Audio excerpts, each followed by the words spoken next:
What is going on, guys? I'm Melvin, and welcome to the start of season 2 of Liverpool Rebuild. Before we continue, if you have missed yesterday's episode, please do go back and watch it.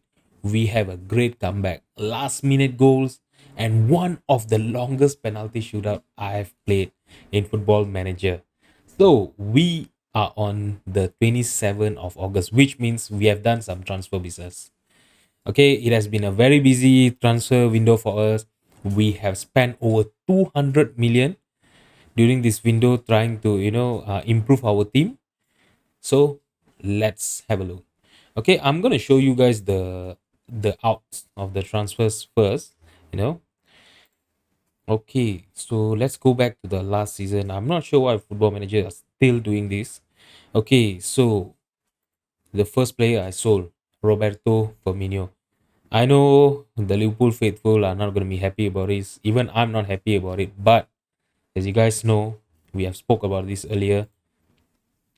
Firmino didn't even turn up last season. He didn't score a single goal for us. He played nine. He had 19 appearances for us, but he didn't manage to score even one single goal. So he and he's already 31 years old. So I decided to cash in on him. We sold him to Wolves for 15 million. So I believe for a player his age, I think that was a good amount of money to get for him. Okay, so for the other outs, right, we have sold Wenderson. All right, Wenderson was a new signing last season. We bought him for 30 million, but as you guys know, he didn't play well. I mean, 6.97 is not that bad, but I had higher expectation for him. Spending 30 millions for him, I was expecting him to have quite a lot of assists from the right back, but he only had two assists on the league and a total of four in all competitions. So in my books, no. So when what Borussia Dortmund came in with an offer of 37.5, I sold him off. But we did manage to replace him with a better right back. I'll talk to you guys about him later on. The next out of Liverpool team, Thiago. All right, so this man, he actually had his contract expiring at the end of this season. He's 32 years old. I wasn't gonna renew his contract because of his age. He played well for us last season. If he was maybe 27 or 28 years old, I would have considered keeping him. But with the contract expiring, and he also didn't wanted to sign a new contract, I decided to sell him to Barcelona for 26 million. All right, and another player going to Barcelona is Joel Matip. Okay, Joel Matip also the same thing. He's old. He's 32 years old. He actually played well for us last season, but he's 32 years old. I was looking for a younger prospect, and we have Konate in our team. So I want to play Konate as our regular starter in the defense, alongside Virgil van Dijk. So yeah, I sold him for 25 million to Barcelona. Okay, Nathan Phillips, finally, he left to West Brom for 3.6 million. Okay, nothing much to talk about him. I've been trying to get rid of him since I don't know, since the start of last season. He finally went off, and that's great. Okay, so let's talk about the in. All right, so the first one will be Marco. Okay, so we have actually talked about him last season. He signed a pre-contract with us. He had his contract expired with Cremonis or Cremons. I'm not sure how to pronounce their name, guys. Okay, so he's actually a good goalkeeper. He has a potential ability to be a good Premier League player. So currently, I'll be playing him, as our third choice goalkeeper. I'm planning to actually give him and Gallagher a little bit of game time this season, and I would like to see who actually performs better. Depending on the performance, depending on the average ratings, then I'll decide who's going to be the second goalkeeper and the third goalkeeper respectively. So the second transfer in this season, Nicolo Rovella. So we have actually also talked about it. We confirmed his transfer last season, but I made a mistake at that time. During the time of transfer, Rovella was actually on loan from Juventus to Monza.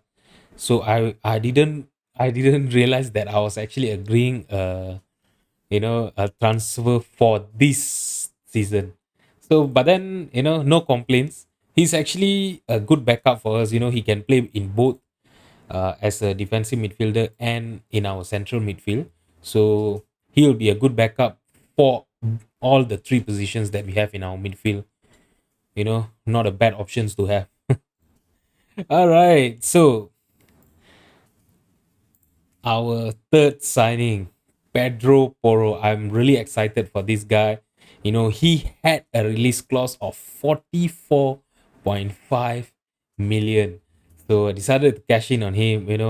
He is a direct upgrade to Wenderson. You know, he's only 23 years old and he have signed a 5 years contract with us. So I'm not gonna complain. He's gonna have his best years, playing for us until he's 28. Yeah, this is a good piece of business. 44.5 million for this type of player. Look at his attributes, his crossing ability, his physicals, mental is all amazing, and he's even consistent and he loves big match. That is a win for me. So let's talk about our most expensive signing this season. I'm sure you guys would have saw the name, at the homepage, Jude Bellingham. We actually signed Jude Bellingham for our midfield. He is gonna be a replacement for Thiago. I mean, a better version of Thiago, I would say. You know, we signed him for 91 million. He had a release clause of 91 million. Dortmund didn't wanted to negotiate with us, so I decided to cash in on him. 91 million, he's already playing so well for us. Have a look. He have already scored 2 goals in his league debut for us, and he have a 3 goals contribution in 2 appearances for us in the Community Shield and in our first game in the Premier League. No complaints for me at all. Okay, so our how many signings was there? Our fifth signing of this season is Mark Guehi. Is it Guehi? Let me know in the comment if I am, pronouncing the name right. Mark Guehi, he's from Crystal Palace. Crystal Palace got relegated from Premier League last season. So what I did was I basically scouted all of the players from Crystal Palace, Nottingham Forest, and Bournemouth, and I found Mark Guehi. He has the current ability of 3 stars and he has the potential ability of 4 stars. Looking at his attribute, right? Look at all the 15s that he has: 15 marking, 15 tackling, positioning, concentration, anticipation. Look at his physical. He's 182 centimeters, he's tall, he's only 23 years old. You know, in my book, yeah, he's going to be a good option for us. And he's young, he's 23 years old. You know, he can be in this team for another, I would say, 8 years, and he'll only be 31. Yeah. Although we have spent actually quite a lot for him, 45 million, but as you guys know, English talent doesn't come cheap in Football Manager. You want to sign English players, you have to pay the amount. So yeah, it's actually a 25 initial payment and then 20 installment, if I'm not mistaken, something like that. Yeah, but yeah, I'm actually really excited to see him see what he can actually offer to us. He actually already made 1 appearances from the bench for us, and he played well. 7.0 average rating. So I think, yeah, that is a good business for me. Okay, other than that, we have actually signed a few young players. I would say these are all for the youth prospect, all English youth prospect. Okay, you guys can pause the screen if you would like to see the attributes and everything. Zach Abbott from Nottingham Forest. He's a central defender, sorry, and then we bought David Obu. He's a winger from who did we buy him from? We bought him from Crystal Palace and Emre Tezel. He's a striker from Stoke City. Let's look at our under 21 team. Look at the potential that we have over here. We have a lot of 5-star potential, five, four, even 3 stars. This is actually a good indication for our future. As you can see, we have a lot of good players with great amount of potential. I'm really excited to see them getting developed and being a star player for us in the future. All right. So, in terms of our board vision for this season, right? Our board vision basically they want us to be competitive in all of the competition this season. As you can see, challenge for the Champions League. To finish in the top four in the league. Challenge for the FA Cup. Be competitive in Carabao Cup. We have already won the Community Shield, so yeah, no complaints there. All right. So our first match today, it's gonna be against Chelsea. We have actually played two match at the earlier of the season. We have won against Man City in the Community Shield tournament. As you can see over here, we won 4-1 against them. We played a really great, first half. As you can see in the XG story, you don't look at the match stat. In the XG story, right, we were really clinical. As you can see, Man City actually had a better XG and everything than us, but Allison was really good, and they only had 8 shots on target as the same as us. They were being very wasteful. I think, you know shooting from afar, something like that. We went 4-0 up on the first half, so I did straight six subs straight. So the second half was a bit, as you can see, the second half we didn't play really well because I did all the subs.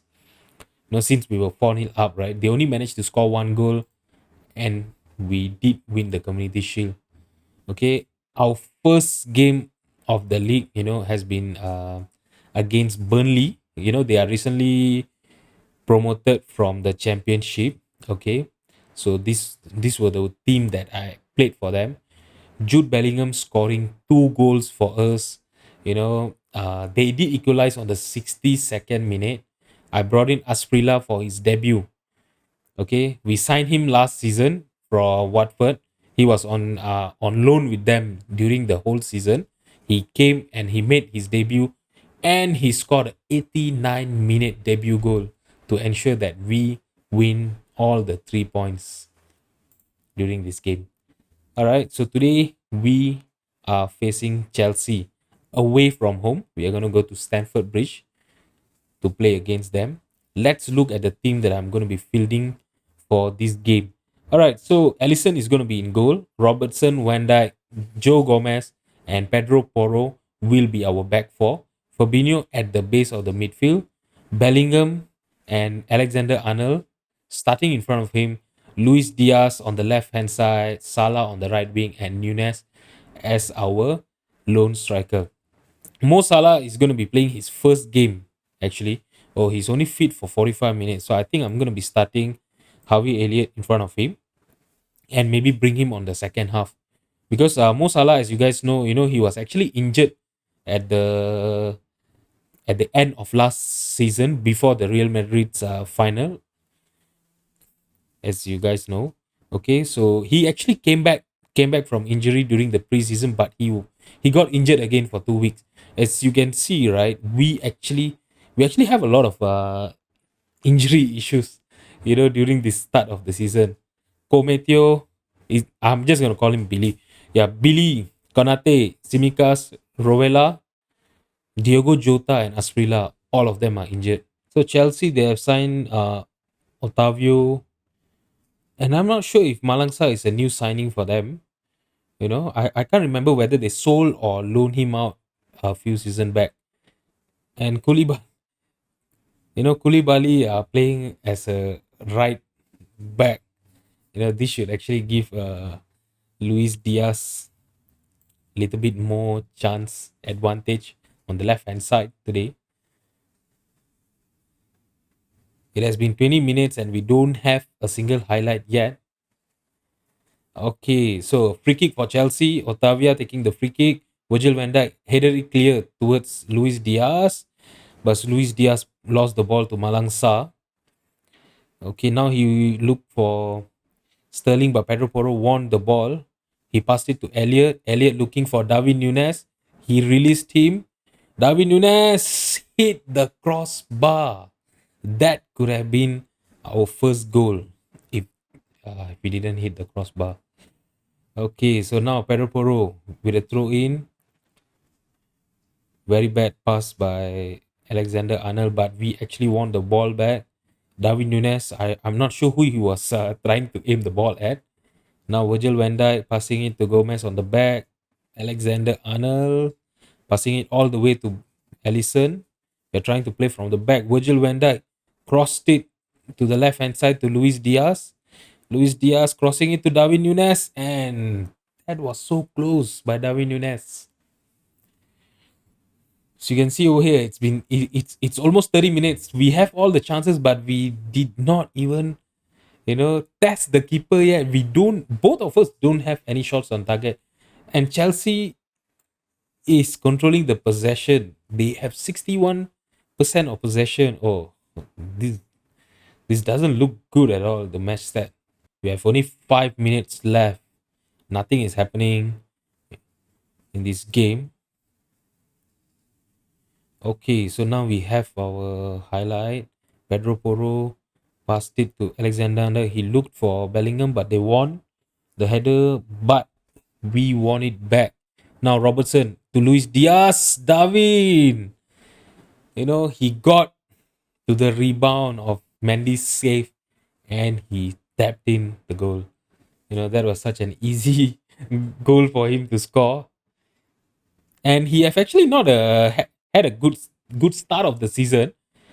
As you can see, he only scored his first goal against Chelsea now.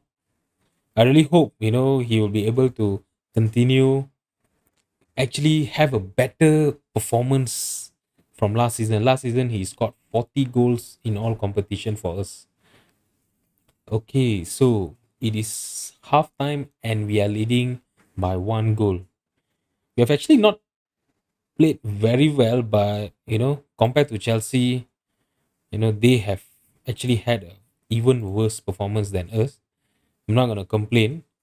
So Chelsea is subbing Cucurella for Ben Chilwell.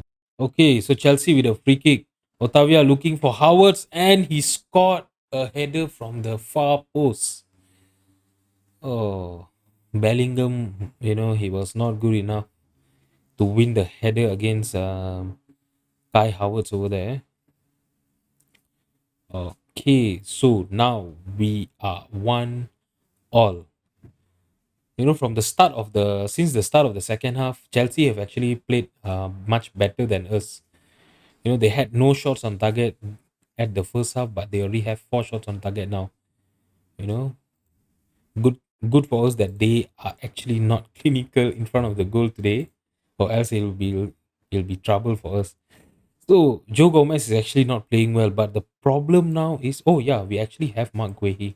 I was I was thinking of Billy and Konate injured, right? So I was thinking that I thought that we don't have any other sub for the central back position. So I'm gonna bring in Mark Guehi for Joe Gomez. Harvey Elliott is on a booking. I'm gonna bring in Mo Salah. Let's see if we can come in and change the game for us. Okay, I'm gonna make these 2 changes for now. Don't want to change anything in our gameplay yet. So after the subs, no highlights, nothing have happened in this game. Right. So Luis Diaz is actually tired, so I'm gonna bring in Fabio Carvalho for him. And Bellingham is also tired, and his average rating is only 6.5. So I'm gonna bring in Ruben. Should I bring? Yeah, I'm gonna bring in Ruben Neves for him. I'm gonna swap Alexander Arnold to play as a central midfield on attack, and Neves on Mazzala as in support. We have actually had no highlights since the 56-minute goal by Kai Havertz. It has been such a, I don't know, such a boring game today. One all draw, and I don't think there's any game. I'm gonna try to go attacking. I really hope that this is not too late for us. Last demand more. Only 5 minutes left of the added time, and I don't think so. It's gonna be anything else in this match for us. So this game is gonna end as a draw of 1-1. Both the team didn't play well today. I mean, we had an XG of 1.39, only three shots on target. Similar to Chelsea. They had all this possession, but they didn't do much with it. So you can see over here the match, the XG match, right? The XG match story over here. Yeah, it has been such a boring game. So guys, let's have a look who are we going to be playing against in the group stage of our Champions League this season. So we are actually seated as in the pot 1 alongside Bayern Munich, Real Madrid, Man United, PSG, Benfica, AC Milan and Utrecht. Okay, so let's just start the draw. I'm just going to advance it. So Bayern Munich is going to be in the group 1, group A. Group B is going to be Benfica. C will be Utrecht. Group D is going to be us. We are going to be in Group D. Okay, Group E, PSG, Manchester United. Group G will be Real Madrid, AC Milan in Group H. Okay, let's see. Man City is going to be with Bayern Munich in the Group A. Benfica is going to be with AS Roma. Arsenal with Utrecht. Who's going to be with us? We are going to be with Barcelona for the Group D of Champions League this season. PSG with Ajax. Group F, Manchester United with Juventus. So if Cristiano is still playing, he's going to be playing against his, former club. Real Madrid is going to be with Tottenham. Tough luck, Tottenham. Leipzig is going to be with AC Milan. Ah, these are actually some good teams that we are getting this season, right? If you see, like from Benfica and AS Roma, you wouldn't, and Salzburg. I don't think there's any indication anyone will be able to predict who will top that group, right? Utrecht, Arsenal, and Sporting. Fair play to Arsenal. Easy group for them. So we have. I'm not gonna try to. I'm not gonna try to attempt to pronounce that name. Borussia Dortmund is gonna be with Ajax and PSG. Oh, that is a group of death. Looking like a group of death. Rangers gonna be against Juventus and Man United. Napoli, Tottenham, and Real Madrid. I'm not sure who's gonna be the top two. It'll be fun to watch that group as well. Porto, Leipzig, and AC Milan. Even this group, anyone has a chance to even top that group. If you compare all the three groups that they have there, Club Bruges is going to be completing Group A. Let's see Group B. AS Monaco. Wow. This is a great group. Seriously, man. Benfica, Roma, Salzburg, and Monaco. Let's see. Okay, Real Betis is going to be with in Group C. Who is going to be the final team in our group? Galatasaray. Okay. Yeah, I'm just going to advance to the end. So you guys can actually look at the rest of the groups over here. Okay. So guys, for the next episode, I will be coming in back for our Merseyside derby match against Everton and our first game of the group stage against Barcelona in Anfield. We would have to win this game. I would like to have a good start in the group stage. So yeah, don't miss the next episode. Alright guys, so if you have enjoyed the video, please drop a like and subscribe to my channel. I'll see you guys soon. Thank you so much for watching. Bye bye.